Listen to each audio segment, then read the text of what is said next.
ဒီဖွဲ့တွေ45မရှိဘူးနော်သူတို့3ယောက်အဲ့ဆိုရင်အောက်တကယ်45ပြည့်လားချက်ပြည့်ရနော် What about you group ပြည့်ရနော် Okay and then 95ကြာလေတရားရှိပြီ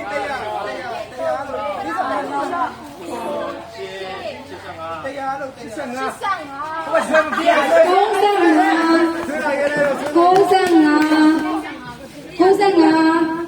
အဲ့ဆက်ပြီးအရင်ပြတယ်လို့ဆောင်းနေ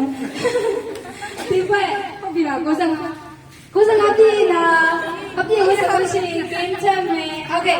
so and then you guys ယောက်ျားလေးနဲ့တခါရေးတဲ့မိန်းကလေးတွေယောက်ျားလေးနဲ့တခါရေးတဲ့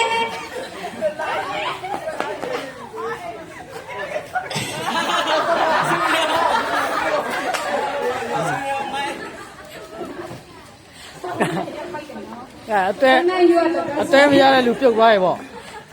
စနေကြဘူး